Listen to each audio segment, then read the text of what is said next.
A K news ವಾಹಿನಿಯ ಮುಖ್ಯಸ್ಥರು, ಮಾಹಿತಿ ಹಕ್ಕು ಬಳಕೆದಾರರು, ಸಾಮಾಜಿಕ ಹೋರಾಟಗಾರ್ತಿಯಾದ ಶ್ರೀಯುತ ಅಮೃತ ಜಯರಾಮ್ ರವರು ದಿನಾಂಕ 10/6/2025 ದಾಸರಹಳ್ಳಿ ವಲಯದ ಬಿಬಿಎಂಪಿ ಆರೋಗ್ಯ ಅಧಿಕಾರಿಗಳಿಗೆ ಹಾಗೂ ರಾಜಗೋಪಾಲ್ ನಗರ ಪೊಲೀಸ್ ಠಾಣೆಗೆ ಮಾರುತಿ ನಗರ ಅಂದ್ರಹಳ್ಳಿ ಬಳಿಯ ಒಂದು ಮನೆಯಲ್ಲಿ ಅಕ್ರಮವಾಗಿ ಅಪಾಯಕಾರಿಯಾದ ಮಾರಣಾಂತಿಕ ಹಾಗೂ ಮಾನವ ಕುಲದ ಮೇಲೆ, ಪರಿಸರದ ಮೇಲೆ ಕೊರೋನಾದಂತಹ ದುಷ್ಪರಿಣಾಮ ಬೀರುವ ಮಾರಣಾಂತಿಕ ವೈರಸ್ಗಳನ್ನ ಹರಡುವಂತಹ ಬಯೋ ವೇಸ್ಟೇಜ್, ವೈದ್ಯಕೀಯ ತ್ಯಾಜ್ಯ ಹಾಗೂ ಮಾದಕ ವಸ್ತು ಸಂಗ್ರಹಣ ಕುರಿತು ಅಮೃತ ಜಯರಾಮ್ ರವರು ದೂರು ನೀಡಿದ್ದು, ಅಮೃತ ಜಯರಾಮ್ ರವರ ದೂರಿನ ಮೇರೆಗೆ ಬಿಬಿಎಂಪಿ ಆರೋಗ್ಯ ಅಧಿಕಾರಿಗಳು, ಪೊಲೀಸ್ ಇಲಾಖೆಯ ಅಧಿಕಾರಿಗಳು ಹಾಗೂ ಡ್ರಗ್ಸ್ ಇಲಾಖೆಯ ಅಧಿಕಾರಿಗಳ ತಂಡ ತನಿಖೆ ನಡೆಸಿದ್ದು, ತನಿಖೆಯಲ್ಲಿ ಅಮೃತ ಜಯರಾಮ್ ನೀಡಿದ ದೂರು ಸತ್ಯವೆಂದು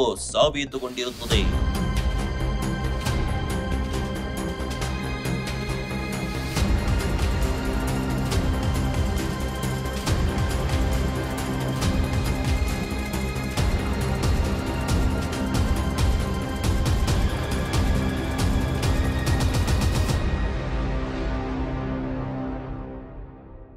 ಮಾದಕ ವಸ್ತು ಹೊರತುಪಡಿಸಿ ಟನ್ನಗಟ್ಟಲೆ ಅಪಾಯಕಾರಿ ವೈದ್ಯಕೀಯ ತ್ಯಾಜ್ಯ ಅಧಿಕಾರಿಗಳ ಸಮ್ಮುಖದಲ್ಲಿ ಹಾಗೂ ಸಾರ್ವಜನಿಕರ ಎದುರು ಸಿಕ್ಕಿಬಿದ್ದಿರುತ್ತದೆ. ಇಂತಹ ಅಕ್ರಮ ಚಟುವಟಿಕೆ ನಡೆಸುತ್ತಿದ್ದ ಇದರ ಮಾಲೀಕ ಇಮ್ರಾನ್. ಅಮೃತ ಜಯರಾಮ್ ರವರು ದೂರನ್ನ ಆಧರಿಸಿ ಬಿಬಿಎಂಪಿ ಆರೋಗ್ಯ ಇಲಾಖೆ ಅಧಿಕಾರಿಗಳು ಇಮ್ರಾನ್ ಮೇಲೆ ರಾಜಗೋಪಾಲ್ ನಗರ ಪೊಲೀಸ್ ಠಾಣೆಯಲ್ಲಿ ಪ್ರಕರಣ ದಾಖಲಾಗಿದ್ದು, ಇಮ್ರಾನ್ ಮೇಲೆ ಎಫ್ಐಆರ್ ದಾಖಲಾಗಿರುತ್ತದೆ. ಅಷ್ಟೇ ಅಲ್ಲದೆ ಅಕ್ರಮ ವೈದ್ಯಕೀಯ ತ್ಯಾಜ್ಯಗಳ ಸಂಗ್ರಹಣೆ ಸಂಬಂಧಪಟ್ಟ ಇಲಾಖೆಯ ಅಧಿಕಾರಿಗಳಾದಂತಹ ದಾಸರಹಳ್ಳಿ ವಲಯದ ಬಿಬಿಎಂಪಿ ಆರೋಗ್ಯ ಇಲಾಖೆಯ ಅಧಿಕಾರಿಗಳು 75,000 ದಂಡವನ್ನ ವಿಧಿಸಿರುತ್ತಾರೆ.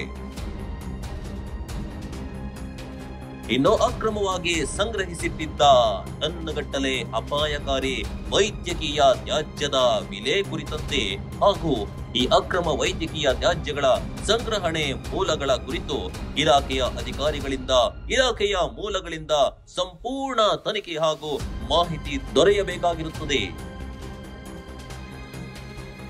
ಅಮೃತ ಜಯರಾಮ್ ರವರ ಈ ದೂರಿನಿಂದ ಪರಿಸರ ಹಾಗೂ ಮಾನವ ಕುಲದ ಮೇಲೆ ಆಗುವಂತಹ ದುಷ್ಪರಿಣಾಮ ತಾತ್ಕಾಲಿಕವಾಗಿ ತಪ್ಪಿರುತ್ತದೆ.